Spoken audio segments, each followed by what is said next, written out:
warahmatullahi wabarakatuh. Bagaimana kabar kalian pada hari ini? Semoga kita semua selalu dalam keadaan sehat, dipanjangkan umur dalam kebaikan, selamat apapun aktivitas yang kita lakukan, dan semoga Allah Subhanahu wa Ta'ala senantiasa memberikan kalian kemudahan untuk bisa memahami pembelajaran yang akan disampaikan pada hari ini. Pada hari ini kita memasuki tema baru, yaitu masa demokrasi terpimpin tahun 1959 sampai 1965.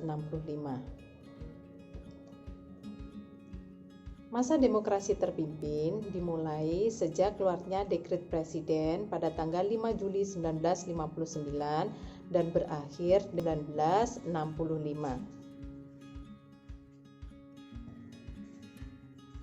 Konsepsi presiden pada tanggal 21 Februari 1957 bahwa pada masa pemerintahan Kabinet Ali Sastro-Amijoyo kedua, Presiden Soekarno mengeluarkan konsepsi presiden.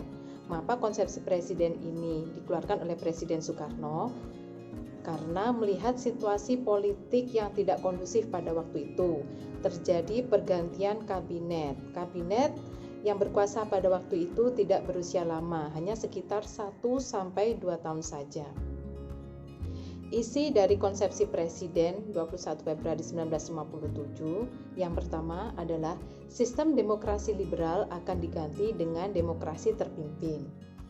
Menurut Presiden Soekarno bahwa demokrasi liberal yang diterapkan di negara Indonesia tidak sesuai dengan kepribadian bangsa. Oleh karena itu harus diganti dengan demokrasi terpimpin.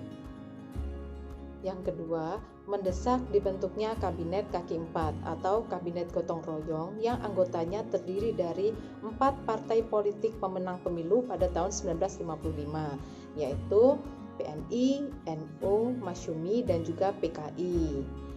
Dengan dibentuknya Kabinet Kaki 4, ini memberikan peluang yang besar untuk Partai Komunis Indonesia atau PKI untuk bisa menduduki jabatan dalam pemerintahan. Yang ketiga, pembentukan Dewan Nasional dengan para anggotanya terdiri dari golongan fungsional yang berasal dari masyarakat. Nah, Dewan Nasional ini tugasnya memberikan saran kepada Presiden baik saat diminta ataupun tidak diminta. Nah, konsepsi Presiden inilah sebagai langkah awal menuju ke demokrasi terpimpin.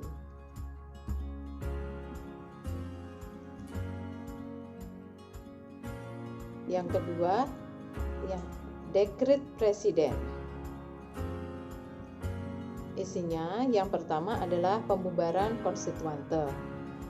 Pada masa pemerintahan Burhanuddin Harahap, pemilu pertama berhasil dilaksanakan sebanyak 2 kali. Pada tanggal 29 September 1955 untuk memilih anggota DPR dan 15 Desember 1955 untuk memilih anggota konstituante. Konstituante yang terpilih ini gagal dalam membentuk Undang-Undang Dasar yang baru. Yang kedua, berlakunya kembali Undang-Undang Dasar 1945 dan tidak berlakunya Undang-Undang Sementara 1950.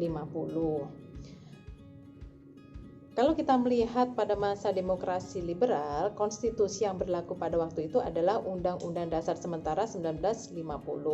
Namun, pada masa demokrasi terpimpin, konstitusi yang berlaku adalah Undang-Undang Dasar 1945.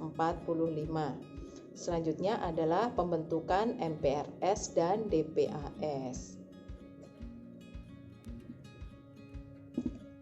Latar belakang Presiden Soekarno mengeluarkan dekret presiden pada tanggal 5 Juli 1959. Yang pertama adalah kegagalan konstituante hasil pemilu 1955 dalam menyusun Undang-Undang Dasar yang baru untuk mengganti Undang-Undang Dasar Sementara 1950.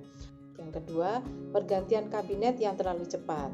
Kalau kita melihat pada masa demokrasi liberal, pemerintahan mulai dari Natsir, Sukiman, Wilopo sampai Juanda itu hanya berlangsung beberapa tahun saja, 1-2 tahun, pergantiannya sangat cepat. Yang ketiga adalah gerakan separatis di berbagai daerah.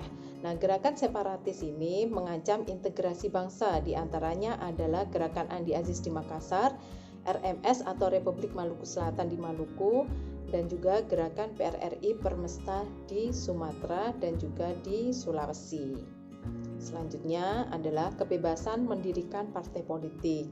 Banyaknya partai politik yang berkembang pada waktu itu dibuktikan pada waktu pemilu pertama bahwa partai politik yang mendaftar itu sebanyak 70, namun yang lolos seleksi hanyalah 27 partai politik.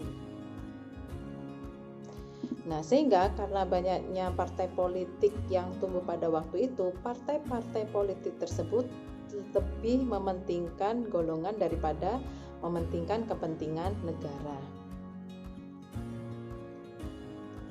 Selanjutnya, pada masa demokrasi terpimpin ini, peran, tugas, dan tanggung jawab Presiden Soekarno lebih dominan, menjadi sangat dominan, dan kedudukan dari partai politik menjadi terbatas. Hal ini berbeda dengan yang berlaku pada masa demokrasi liberal. Apabila demokrasi liberal, kekuasaan presiden dibatasi dan partai politik memegang peranan yang besar. Terima kasih telah menyaksikan video saya. Apabila ada pertanyaan, bisa mengirimkan email ke alamat yang tertera di sini. Semoga pembelajaran pada hari ini membawa manfaat. Jangan lupa tunggu video saya selanjutnya ya. Wassalamualaikum warahmatullahi wabarakatuh.